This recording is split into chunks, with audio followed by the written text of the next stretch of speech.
فوراً توبہ کرو گے تو اللہ تعالیٰ کے ذمے واجب ہے تمہاری توبہ کو قبول کرنا.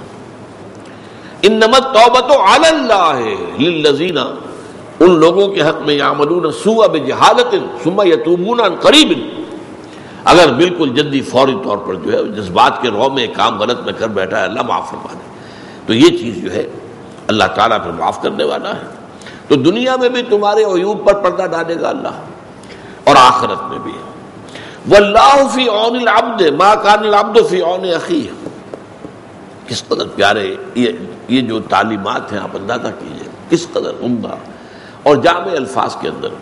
اور دیکھو اللہ تعالیٰ اپنے بندے کی مدد میں لگا رہتا ہے. ما کان العبد فی عون اخیہ، جب تک کہ بندہ اپنے بھائی کے کام میں لگا ہوتا ہے. آپ اپنے بھائی کے کام میں لگے، آپ وقت لگا رہے ہیں، اللہ تعالیٰ آپ کے کام میں لگ جائے گا، آپ کی ضرورتیں پوری کرے گا. اب یہ اونچا درجہ دیکھیے، خدمت خلق ہے، کسی بھائی کی مدد ہے، اس میں وقت بھی لگ رہا ہے. کوئی ایسا شخص ہے جو مظلوم ہے اور وہ آپ سے آ کے کہتا ہے کہ صاحب فلاں حاکم کے پاس جا کر بتائیے میری بات، وہ میری بات تو کوئی سن نہیں رہا ہے. تو اگر اس کی بات حق ہے اور آپ جا کر جو ہے شفاعت کرتے ہیں، اس کی سفارش کرتے ہیں، یہ شفاعت حسنہ کہلاتی ہے. اس میں بڑا اجر و ثواب ہے. اب آپ جائیں گے اس کے ساتھ اور جا کر اپنا وقت لگائیں گے تو ظاہر بات ہے کہ اس پر آپ اس کی مدد میں جا رہے ہیں نا. تو اب اتنے عرصے تک آپ کے سارے کام اللہ سنبھال لے گا. من واللہ فی عون العبد ما کان العبد فی عون اخیہ. جیسا کہ ایک واقعہ آتا ہے بہت مشہور. مکے میں ایک شخص آیا، کوئی تاجر تھا، ابو جہل نے اس سے کچھ مال وال خریدا، بہت پیسے نہیں دیے. اب وہ بیچارہ فریاد کرتا پھر رہا ہے. تو وہ آیا، ایک جگہ پر سردار بیٹھے ہوئے تھے بہت سے، ان کے پاس گیا، فریاد کی کہ دیکھیں ابو جہل جو ہے میری رقم نہیں دے رہا. انہیں شرارت سوجی کہ دیکھیں تماشا دیکھتے ہیں. اس نے کہا دیکھیں وہ شخص جو وہاں پر نماز پڑھ رہا ہے نا، اس کے پاس جاؤ، وہ تمہارا مال دلوا سکتا ہے. وہ حضور تھے صلی اللہ علیہ وسلم. اب حضور کا تو کٹر دشمن ہے ابو جہل. اس نے جا کر اپنی بات کی، حضور چل پڑے.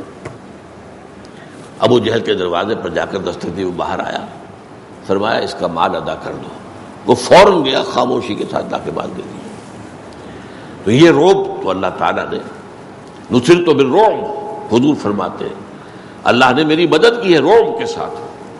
اب ظاہر بات ہے کہ آپ کے چہرہ مبارک کا جو بھی روب پڑا ہے اس کے اوپر اس نے چوں نہیں کی، لا کے دے دیا.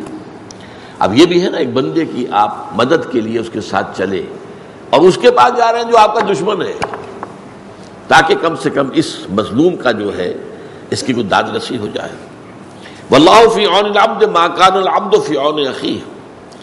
اب جو حدیث کا ٹکڑا آ رہا ہے یہ یوں سمجھیے کہ جس کام میں میں نے اپنی زندگی کے 50 لگائے ہیں، ویسے تو اس سے زیادہ لمبا عرصہ ہے. میں جب میڈیکل کالج میں پڑھتا تھا 49 سے 49 سے 54 تک، 1949 سے 1954 تک 5 برس کا 5 سال کا کورس ہوتا ہے ایف ایس سی کے بعد. اس زمانے میں میرا درس قرآن ہوتا تھا، پسند کیا جاتا تھا. وہ مناسبت اللہ نے عطا فرما دی تھی. لیکن اس کے بعد تو آپ کو معلوم ہے کہ پھر تو میرا زندگی کا جو ہے اصل کام یہ رہا، قرآن پڑھنا پڑھانا، سمجھنا سمجھانا، سیکھنا سکھانا، عام کرنا. اللہ کا شکر ہے کہ بہت سے نوجوان ایسے تیار ہو گئے ہیں جو اسی انداز میں اب درس دے رہے ہیں اور وہ کام کر رہے ہیں. چراغ سے چراغ روشن ہوتا ہے، ایک اکیلے آدمی سے کیا ہوگا. لیکن یہ ہے کہ آگے اگر اس کام کو لے کر چلنے والے ہیں تو گویا کہ میری محنت سفل ہو رہی ہے. اب اس کے اعتبار سے یہ حدیث بہت اہم ہے اس کام کے لیے. پہلی بات تو فرمائی وَمَنْ سَلَكَ طَرِيقًا يَلْتَمِسُ فِيهِ عِلْمًا. جس شخص نے کوئی راستہ طے کرنا شروع کیا جس سے اس کا مقصد حصول علم تھا، کہیں جا رہا ہے، جیسا کہ آپ کو معلوم ہے کہ اب جب احادیثیں جمع کی گئی ہیں تو اب کسی شخص کو محدث کو معلوم ہوا کہ فلاں بصرہ میں یا بغداد میں ایک ہے صاحب کہ جو اس حدیث کی روایت کرتے ہیں جس میں کہ روایت کی چین کم ہے. لمبا سفر کر کے گئے ہیں، جا کر کہا میں نے سنا ہے کہ آپ حضور کی حدیث روایت کرتے ہیں. جی ہاں یہ حدیث ہے. فوراً واپس، بس حدیث سنی اور واپس. وہ کہا بھی نہیں میں ایک مقصد کے لیے آیا تھا اور میں اس مقصد میں کسی اور چیز کو اس میں شامل نہیں کرنا ہے، خالصتاً لوجہ اللہ. تو ظاہر بات ہے کہ علم کے حصول کے لیے، اور پھر بعد میں ظاہر بات ہے کہ لوگ سفر کرتے تھے، جاتے تھے مراکز علمی میں. اور آپ کو معلوم ہے شیخ عبد القادر جیلانی رحمۃ اللہ علیہ کو جب ان کی والدہ نے روانہ کیا تھا حصول علم کے لیے، تو کچھ اشرفیاں ان کی جو صدری تھی، یہ واسکٹ جو ہم پہنتے ہیں اس کے اندر سی دی تھی کہ یہ وقت آئے گا تو کسی کو ضرورت آئی. وہاں راستے میں ڈاکوؤں نے ڈاکہ ڈالا، ڈاکوؤں کا سردار ہر ایک سے پوچھا تمہارے پاس کیا ہے؟ اب ہم کہتے کچھ نہیں ہے، لیکن پھر تلاشی میں کوئی نکل آتا تھا. اس نوجوان سے پوچھا کہ اس نے کہا میرے پاس 30 اشرفیاں ہیں. اب یہ حیران ہوا کہ یہ اس نے کیوں صاف کر دیا، کہاں ہے؟ ہمیں تو نظر نہیں آئی. انہوں نے کہا یہ سلی ہوئی جو ہے میری جیکٹ کھول کے دیکھ لو 30 اشرفیاں. اتنا اثر ہوا کہ وہ جو ہے تائب ہو گیا، وہ اشرفیاں بھی واپس کی، باقی بھی جن کا مال لوٹا تھا وہ واپس کیا، اور پھر اس کی زندگی جو ہے وہ نیکی کی. تو یہ چیز ہوتی ہے، یقیناً اس کے اندر جو ہے خیر ہوتا ہے. تو من سلک طریقا یلتمس فیہ علما سہل اللہ لہ بہ طریقا الی الجنہ. جو شخص کوئی راستہ اختیار کرتا ہے، سفر اختیار کرتا ہے حصول علم کے لیے، اللہ تعالیٰ اس کی بدولت اس کے لیے جنت کا ایک راستہ آسان کر دیتا ہے. طلب علم کا سفر گویا کہ جنت کی طرف سفر ہے. وہ علم کون سا ہے؟ وہ ایک علم تو وہ ہے جو ہم سیکھنے امریکہ جاتے ہیں، فلانی انجینئرنگ پڑھنے جا رہے ہیں، اور یہ علم اور ہے، یہ فنون ہے، علم نہیں ہے، فن ہے. جیسے آپ کو معلوم ہے کہ ایک موچی بیٹھا ہوا اپنی وہ جوتی گانٹ رہا ہے اور کچھ پیسے مل جاتے ہیں اسے، یہ ایک فن ہے. ہر شخص تو نہیں گانٹ سکتا، یہ اس کے پاس ایک فن ہے. ایک ترخان ہے، اس کے پاس ایک فن ہے، آپ اس سے کام لیتے ہیں. یہی معاملہ ایک بڑے سرجن کا ہے. وہ بھی کیا کرتا ہے؟ جسم کو چیرا ہے، اس میں سے کوئی چیز غلط نکال دی پھنسی دیا، اور یہی ہے نا. یہ فنون ہے، ڈاکٹری ہو، انجینئرنگ ہو، یہ علوم نہیں ہے، یہ فنون ہے، فن ہے. علم تو کیا ہے؟ علم تو اللہ کی کتاب ہے، علم رسول کی سنت ہے صلی اللہ علیہ وسلم. یہ علم ہدایت، در حقیقت علم کیا ہے؟ علم ہدایت.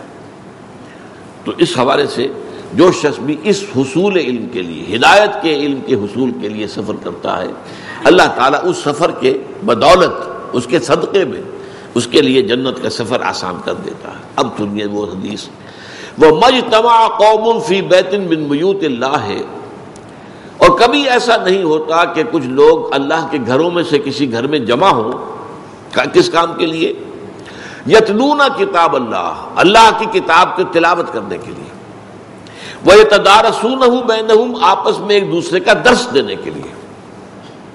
ایک تو درس ہمارا ہوتا ہے، یہ مونولوگ ہے، اس لیے کہ بتانا پڑتا ہے، یہ عربی ہے، اس کے یہ معنی ہے، اس کا یہ ہے، یہ ترکیب ہے، یہ ترجمہ ہے، پھر اس کا مفہوم. ایک ہوتا ہے کہ آپ ایک سٹڈی سرکل بنا کر بیٹھ جائیں، ایک آیت پڑھی، بھئی آپ نے کیا سمجھا اس سے، آپ نے کیا سمجھا، آپ نے کیا سمجھا. اور یہ بھی ہوتا ہے بعض اوقات، یہ میں نے دیکھا ہے، انگلینڈ میں دیکھا 1970 کے دسمبر میں، کہ وہاں جو ایک ہاسٹل تھا جو پاکستانی لڑکوں کا ہاسٹل تھا، وہاں یہ ہوتا تھا جمعے کے بعد بیٹھ جاتے تھے لڑکے. اور وہاں کے لڑکے کون سے تھے؟ ایک پی ایچ ڈی کر چکے، دوسرا کر رہے ہیں، یا ایک M A M S C کر کے آ کے پی ایچ ڈی کر رہے ہیں. وہ تھے، وہ کوئی پرائمری کے یا ہائی اسکول کے تو نہیں تھے.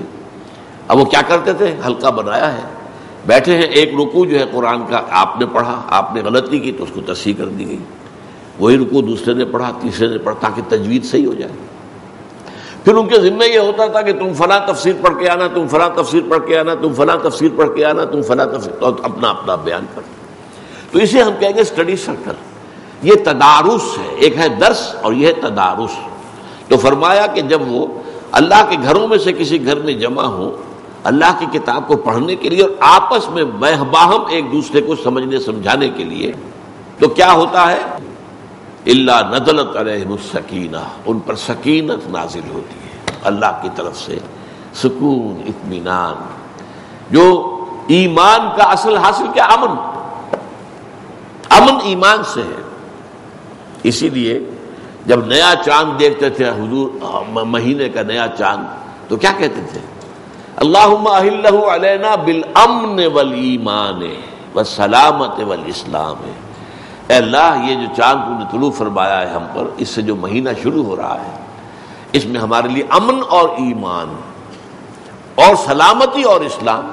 سلامتی اسلام سے ہے، امن ایمان سے ہے. امن ایک داخلی کیفیت ہے، سلامتی ایک معاشرتی معاملہ ہے. سلامتی ہو، کوئی امن ہو، یہ باہر کا امن جو ہے یہ سلامتی ہے، تاکہ کسی کو کسی سے نقصان نہ پہنچے، کوئی کسی کو قتل نہ کر رہا ہو، کوئی کسی کا مال نہ چھین رہا ہو، ایک دوسرے کے لیے سلامتی بن جائے. سلامن سلاما قیلن سلامن سلاما. اور حضور نے فرمایا افشوا السلام بینکم، اپنے مابین سلام کو عام کیا کرو. اسی لیے سلام میں سبقت جو